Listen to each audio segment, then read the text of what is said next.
अभी पूज्य बाबा श्री नवेली शरण जी ने दंडोती बाबा का जीवन चरित्र लिखा, हम उसको पढ़ चुके, बड़ा अद्भुत चरित्र है। श्री राधा वल्लभ शरण जी दंडवती बाबा, 365 दंडोती परिक्रमा गिरिराज जी की, 365 दंडोती परिक्रमा बरसाने की, 365 दंडोती परिक्रमा वृंदावन की। बड़ा दिव्य जीवन चरित्र है बाबा का। आपके पास है पुस्तक? हैं?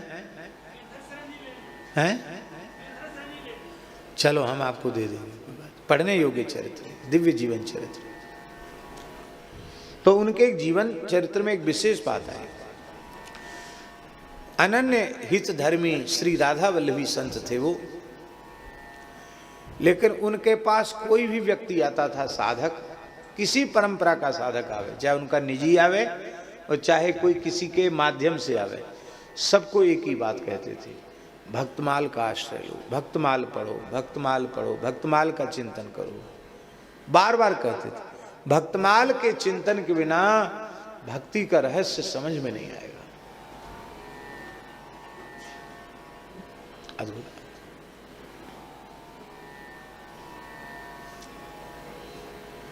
उनके गुरुदेव थे महाराज जी, बादग्राम में विराजते थे पूज्य बाबा श्री प्रिया शरण जी महाराज।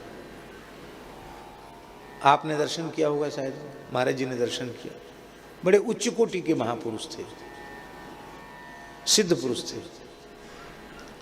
उनका संग प्राप्त करके श्री राधा वल्लभ शरण जी दंडोती बाबा को बहुत विशेष लाभ हुआ, और वो बरसाने में रह के साधन कर रहे थे, तो एक बार गुरु जी का विरह हुआ उनको,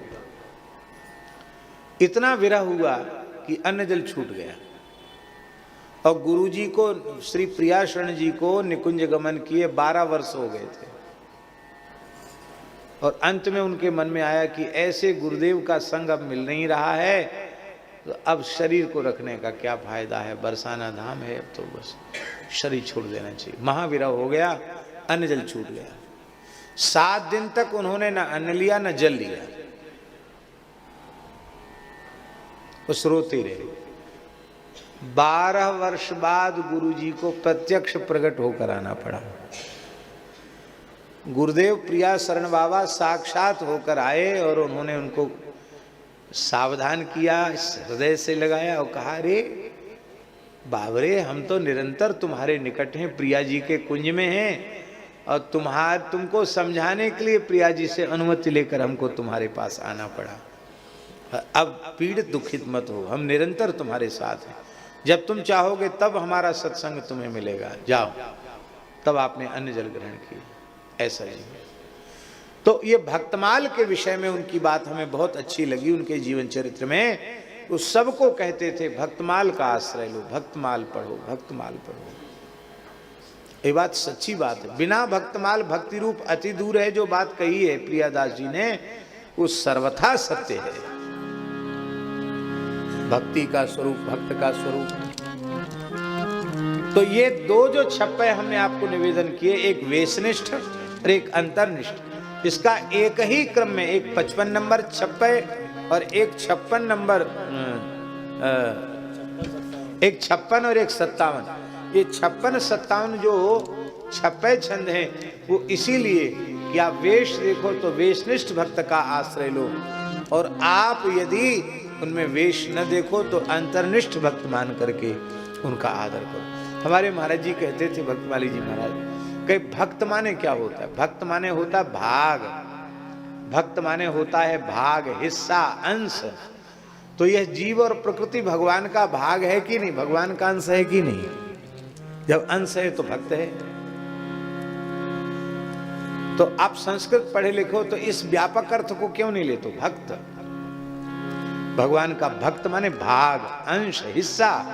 और जब भगवान का भाग है, भगवान का अंश भक्त है, तो उससे भक्त मान लो, क्या आपकी हानि है? और महाराज जी विशेष बात यह है कि आज जो विमुख दिखाई पड़ रहा है, कल वह भगवान का भक्त नहीं हो सकता है, ये बात आप नहीं कह सकते।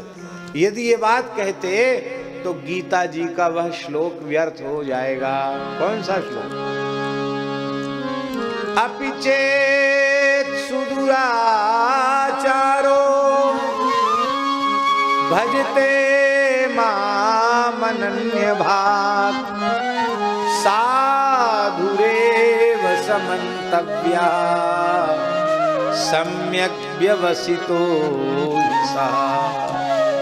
जगाई मघाई को कोई सोच सकता था कि ये भगवान के भक्त हो जाएंगे, पर श्रीपाद नित्यानंद प्रभु की करुणा भरी दृष्टि पड़ी, नामाचार्य श्री हरिदास ठाकुर का अनुग्रह हुआ और श्रीमन महाप्रभु जी की कृपा हुई तो वे परम भक्त हो गए, परम भागवत हो गए, परम रसिक हो गए। इसलिए भैया, और सबको भगवान से ही मिलना है, कोई ऐसा जीव नहीं जिसको भगवान से न मिलना, सब भगवान से ही मिलेंगे।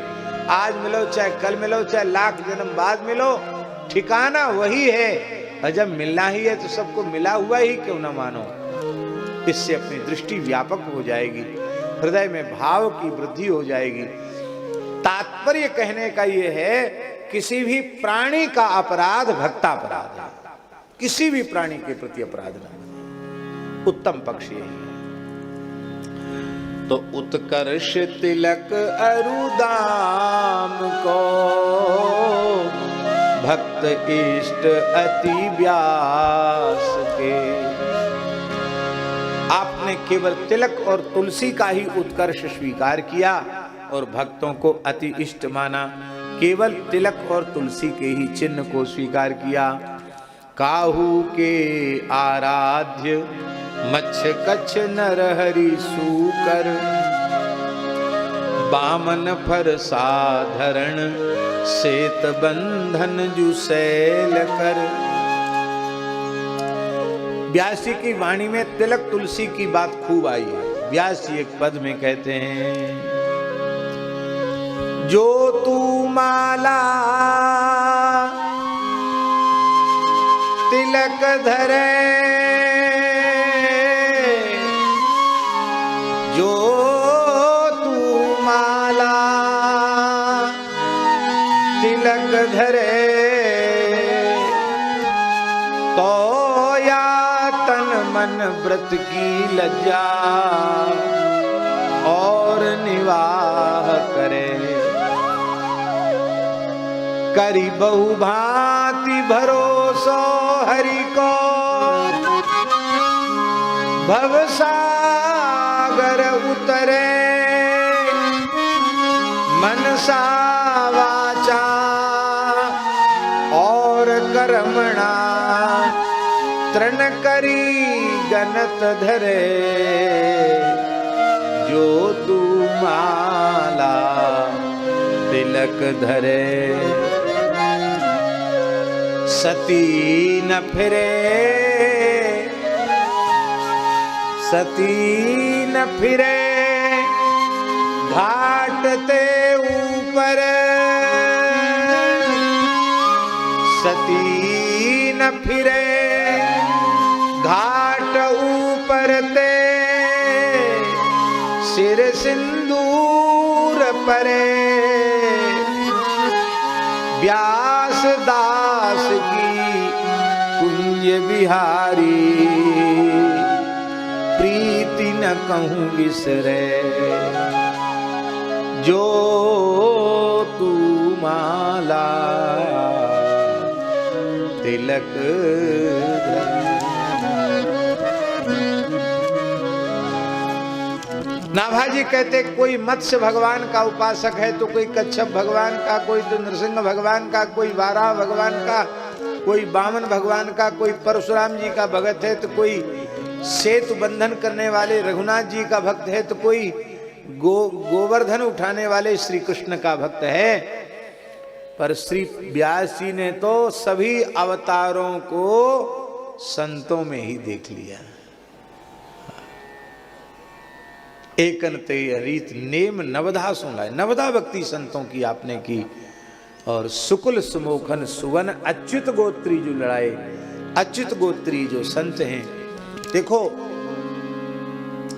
सब प्राणियों का गोत्र अच्युत गोत्र ही है मूल में, क्योंकि सब भगवान से ही उत्पन्न है कि नहीं। लेकिन भगवान से ब्रह्मा जी उत्पन्न है, ब्रह्मा जी से ऋषि उत्पन्न हुए, ऋषि गोत्र भी है। तो ऋषि गोत्र भी हैं, अपनी अपनी परंपरा के गोत्र भी, लेकिन मूल में उन ऋषियों का भी गोत्र क्या है? कोई वशिष्ठ है, कोई सांडल है, कोई भरद्वाज है, पर उनके जो मूल गोत्र उनका क्या है? मूल गोत्र तो उनका, मूल गोत्र तो सबका अच्युत है, पर लौकिक धर्म का जो अभी निर्वहन कर रहे हैं, उन्हें लौकिक गोत्रों का अनादर नहीं करना चाहिए।